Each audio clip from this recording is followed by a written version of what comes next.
Théo Manval sur Europe 1. Mon invité inattendu ce matin est donc la cofondatrice du projet Éclos qui va permettre l'envoi de graines dans la Station spatiale internationale pour une expérience cet été. Déjà, expliquez-nous, F. Tessier, comment est né ce projet ? Ce projet, il est né d'un appel d'offres qui a été fait par le CNES en 2019. Donc le Centre national d'études spatiales. Cet appel d'offres, il avait pour but de promouvoir l'espace pour les jeunes. Et il invitait les étudiants de l'enseignement supérieur à proposer des projets qui seraient envoyés dans l'espace avec Thomas Pesquet lors de sa prochaine mission. Et donc en 2019, j'ai fait un dossier pour participer à ce projet fou.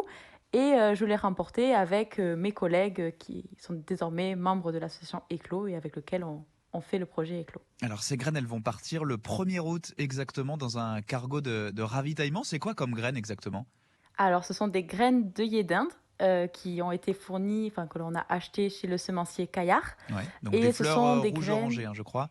C'est ça, exactement. Ce sont des œillets d'Inde nains. Donc, elles sont petites, elles font une vingtaine de centimètres une fois qu'elles ont fait leurs fleurs. Ouais. Et elles ont été sélectionnées parce qu'elles étaient très faciles à désinfecter pour ne pas amener de pathogènes dans l'espace. Elles résistaient très bien aux températures de l'ISS et elles n'avaient pas un gros besoin en eau. D'accord. Donc, c'est pour ça qu'on a sélectionné ces fleurs. Et justement, comment elle vous est venue cette idée parmi tous les projets possibles pour envoyer des choses dans l'espace ? Pourquoi est-ce que vous avez pensé à des graines, à une fleur ?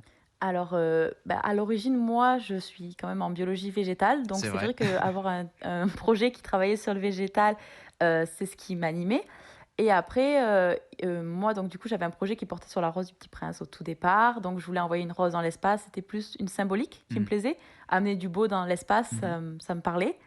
Et les étudiants de Nantes avec lesquels j'ai dû fusionner pour créer le projet Éclos, eux, ils voulaient envoyer une tulipe, ce qui n'était pas possible pour des raisons sanitaires.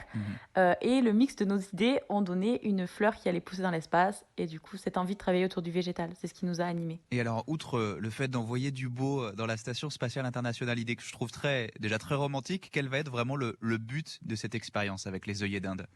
Alors, le but de cette expérience, c'est de donner un peu de plaisir à Thomas parce que on est un projet étudiant, donc on ne correspond pas aux critères d'une expérience scientifique à proprement parler pour le CNES.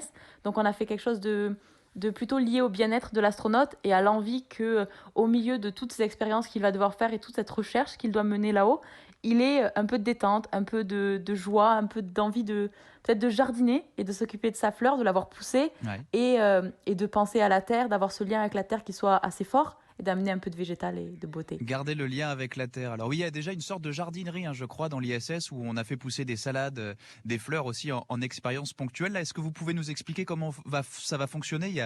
À quoi ressemble le contenant déjà ? Cette fleur, elle part pas dans un petit pot classique comme on en trouve dans les magasins. C'est exact. On a designé toute une capsule qui est adaptée pour notre fleur. Donc ça ressemble à un tube en plastique. D'une quarantaine de centimètres de haut, c'est ça ? Exactement, une hauteur de 45 cm, un gros diamètre, on est au 18 cm de diamètre, donc c'est un beau pot. Et il est composé de plusieurs étages, donc tout en bas, il y a une bague qui est rotative. Et à chaque fois que Thomas va tourner la bague, il va récupérer un carton. Et dans ce carton, il y a des odeurs de fleurs qu'il va pouvoir sentir et découvrir toutes les 2 semaines, quand il en aura envie, qui sont accompagnés de mots de sa famille, qui ont écrit des petits mots pour renforcer ce lien avec la terre notamment. Ensuite, il y a toute la partie où les graines vont pouvoir pousser, donc les racines des plantes vont pouvoir s'expandre. Et la partie transparente où on va pouvoir voir la plante. Comment est-ce qu'il va les arroser, ces graines, puisqu'on sait que l'eau, elle se manifeste sous forme de petites bulles qui flottent quand on est en apesanteur ? C'est exact.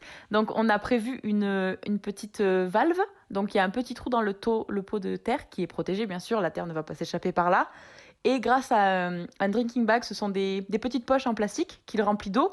Et il a un petit connecteur qui va permettre de faire la liaison entre cette poche d'eau et notre capsule. Et il aura juste à presser la poche pour que l'eau aille dans la terre de notre côté. D'accord. Bon, Thomas Pesquet va pouvoir la voir, la sentir, cette plante. Et puis dans la capsule, il y aura aussi, vous le disiez, des échantillons odorants. Ça a l'air tout simple, comme ça, de dire qu'on va envoyer des graines dans l'espace. En réalité, ça vous a demandé 2 ans de travail à votre équipe. Vous êtes 12 étudiants, je crois. Il a fallu faire tout un tas de vérifications et de développement. Oui, c'est ça. On est 12, donc au début on était 6 qui ont travaillé sur le dur. Donc c'est sur toute la capsule, la sélection des plantes, la création de la capsule, l'idéation, toute la partie électronique pour éclairer bien sûr la plante qui a besoin de lumière. Donc ça a été très long parce que qu'on a eu des grandes phases avec forcément des soucis parce que c'est un projet. Il y a eu beaucoup d'étapes de sécurité à passer avec l'Agence spatiale européenne parce qu'ils devaient vérifier que le projet n'allait pas être dangereux. Justement, comment on vérifie qu'une plante est pas dangereuse?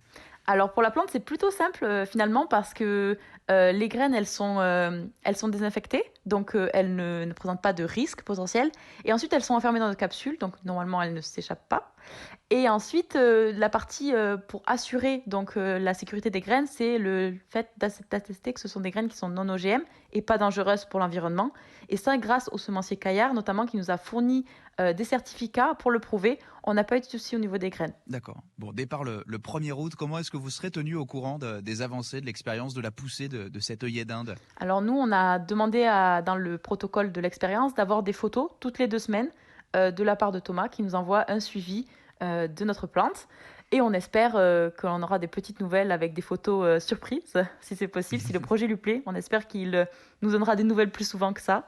Mais on aura au moins des photos assez régulièrement. Bon, on sait qu'il est adepte de la photo, vous aurez peut-être des rendez-vous en visio. On pourra Voilà, en tout cas suivre l'avancée des choses, nous aussi, et la pousse de cette jolie fleur sur le compte Instagram de l'expérience que je vais redonner, eclo.space, eklo.space, sur le réseau social Instagram. Merci beaucoup, F. Tessier, d'être venu nous en parler ce matin. Merci d'avoir été l'invité inattendu. Merci à vous.